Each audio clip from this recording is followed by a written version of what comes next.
Do you know what they mean when they say your hardwoods are cupping? My name is Sean Larson, real estate broker, and let's talk about flooring. One of the most popular styles of flooring nowadays are hardwoods. It's not only today, I guess if you look back, they've been popular for a long time. Years ago, they were so common that people carpeted over them because they were so ordinary. They thought carpet was the upgrade. So right now, hardwoods are popular. But hardwoods, of course, are made of wood. That's right. And what does wood do with moisture? That's right. It soaks it up like a sponge, and when wood soaks up moisture, what does that do? Well, it distorts the wood. It expands and distorts the shape. So if moisture gets into your hardwood floors, it only makes sense that something's going to happen and something's going to change shape. And that's exactly what occurs. So this is going to apply to both buyers and sellers. Sellers, you might all of a sudden learn about this and start looking at your own floors and realize you have this. You might have maybe noticed it a little bit, but haven't really addressed it. Buyers, when you're going out and looking at homes, you might start noticing this, even pre-inspection, because it is something that comes up on inspection once in a while, but you can often see it even before the inspector arrives. Okay, so let's go over what it is. So you've got hardwood flooring across the home. Let's even back up before that. Just in home construction, you have what's called the subfloor. That's usually going to be a plywood material or a tech material. It is during the framing of the home. It's called the subfloor. It is raw. You don't use it in a finished product because your finished flooring is going over that subfloor. Well, in between there's going to be some sort of vapor barrier because you want to keep the backside or the underside of your finished flooring dry. You do not want moisture getting to that because while you see your finished hardwood floors are nice and finished and shiny and whatever you've got on top there, the underside is not. It's just raw wood on the underside. So it is more susceptible to absorbing moisture. Okay, so if you have the subfloor, then you have a vapor barrier, and then you put down the hardwoods. Okay, if your hardwoods for any reason should start soaking up moisture on the underside, guess what's going to happen? Just that underside is going to start expanding because you haven't applied moisture to the top at all. So, it's not like the wood is going to expand or distort evenly. It's going to expand and start distorting from the underside because that's where it's soaking up the moisture. So it's going to start curving upwards like that, kind of in a slight U shape. And that's where the word cupping comes from. So what you've got is, say for instance, you either have 2-inch, 3-inch, or 4-inch hardwood boards, okay? Well, every time those join, you have potential for those boards to lift, and they create those peaks. So if you look across the floor that has been cupped or is cupping, you will notice that you have valleys and little peaks right where the planks come together. And that's what cupping is. It's forming a slight U shape because for some reason, your hardwoods are getting moisture on the underside. And why is that? That can be several reasons. It all comes down to moisture, but where's that coming from? And some of that's going to depend on how the home was built, where the home is. You've got homes that are built on slab. Moisture comes through concrete. So it is important that you have that vapor barrier there. But if they're cupping, somehow moisture is still getting to the backside of your hardwoods. Okay, if you're built on a crawl space, chances are high there's a humidity issue probably in the crawl space. The humidity is coming into the crawl space. Maybe you've got water underneath. And even with that vapor barrier under your hardwood material, you're still getting an elevated level of moisture there. And it's causing your hardwoods to cup. So if you're buying a home or you're looking at a home and you see some cupping issues or it comes up in an inspection, it's one thing to have the floors cupped, but you need to solve why they're cupping. So for instance, if you're on crawl space and it's a high humidity level, fixing the floors or addressing the floors is one issue, but you also need to address the humidity issue in the crawl space. If you're on a slab, you need to address why moisture is coming through the slab and affecting your hardwoods. Okay, that's what cupping is, and that's why it occurs. But what do you do about it? Because once your boards start cupping upwards, they've absorbed moisture and they've expanded on the backside and the peaks came up. Okay, now you're going to read a lot of opinions on this. Some people are going to say if you just leave them and it dries out, they're going to relax and they're going to go back down. In my experience, I don't see that a whole lot. They might relax some, but if you have severe cupping, I don't think you're going to see a high success level of those going all the way down to be flat.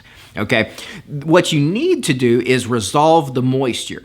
And sometimes that is giving it some time to dry out, using a moisture meter, calling somebody and using a moisture meter, testing the subfloor if you can. It might include popping up some of your hardwood to check and see what the moisture level is below those.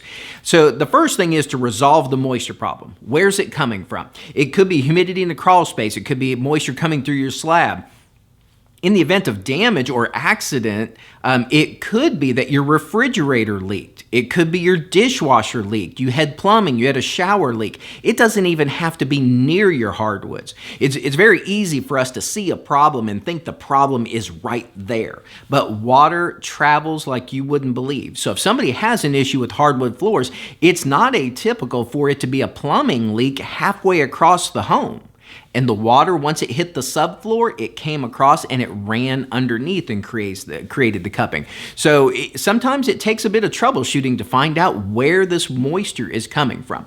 Okay, once you determine that and you solve that, you repair the plumbing or you resolve the crawl space, slab moisture, whatever the issue is, you resolve that. What to do about the floors? Well, most people, because they want to avoid the expense, most people are going to want to wait it out a little while just to see if they get lucky and have some success with them relaxing again. And like I said, they may come down some. If they're severely peaked or severely cupped, I don't know that you're going to see them go completely flat. But the next thing people jump to is, well, can't we just refinish them? Because essentially what happened was they peaked. You know, you've got this roller coaster thing going on. Can't we just refinish them and sand those down? Sometimes that is an option. What you want to be sure of, though, is everything is dry.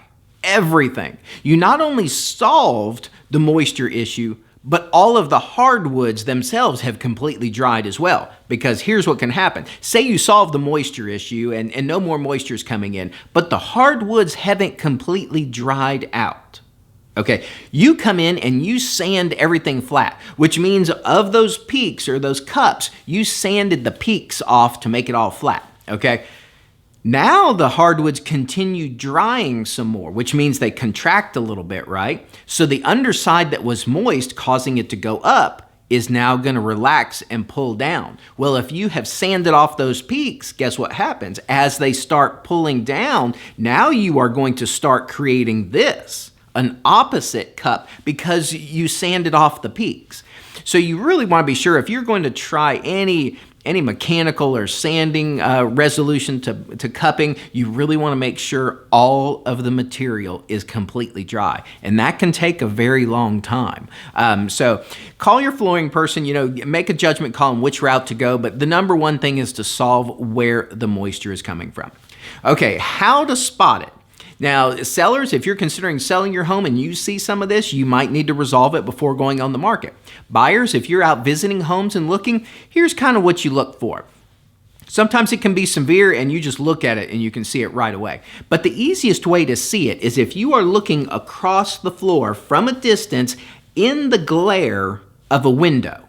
Because once you get that glare on the floor, you can more easily see that cresting or that cupping. Another thing you can do, if you can't immediately feel it with your feet, if you slip one of your shoes off and just rub your foot, just slide your foot just across the floor, if you feel a little bit of this, you might have cupping. Now, this is hardwood floors that you would normally feel that would just be smooth. This is not considering something like a hand-scraped finish on a floor. That was popular, still is a little bit, but right now I think it's kind of calmed down a little bit. But a few years ago, that was extremely popular of hand-scraped hardwood floors. Those were usually engineered floors because they were going in and nobody obviously hand-scrapes anymore. So if you rub your foot across it and you feel that, and you've got hand-scraped texture, that's what you're feeling. You're not feeling cupping.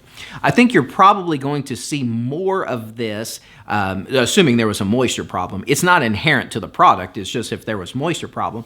If you had like a sand and finish or a sand on site hardwood floor, and that's not an engineered product, it's where the flooring is actually solid wood They install it on site, they nail it to the subfloor, it's raw, and then once everything is installed, then they sand it, stain it, and put a poly coat right on top right there as the home is being built. Now the other products are going to be engineered hardwood floor, and what that is, those are usually going to be wider planks. The base of the material is probably going to be some other wood. It's not going to be hardwood. And then just the very top layer is hardwood. You're probably not going to see it quite as much with that. You usually have wider planks on that, but it is still possible. Anytime you have wood and it's planked like that, you might see that cupping on there if there's a moisture problem. So that's kind of a rundown of what hardwood cupping is. It's not a fun issue at all, because if you have one area that is cupped, say for instance, you have a dishwasher or refrigerator leak or a sink, plumbing, something like that, and you have one area that cupped, okay, now what do you do about the rest of the floor? You might be able to address just that area, and technically just that small area was affected, but if you rip that up and replace it, now what do you do about finishing and matching the rest of the floor? Now, even if it's an engineered floor, sometimes batches can vary by color and finish level, and so that might not completely match. If it's sand on site or sand and finish flooring where you're nailing down, it could be that what started as a small area was resolved for the cupping, but now you might have flooring that doesn't match. And so that could actually domino effect into having to refinish a large area just to ensure your stain and poly match. So it's one of those things, it could be a small repair and it could domino into a large repair just for matching purposes. So that's all about cupping. If you have any questions on that, or if you need help identifying it, give me a shout. My name again is Sean Larson, real estate broker, and I hope you have a super day.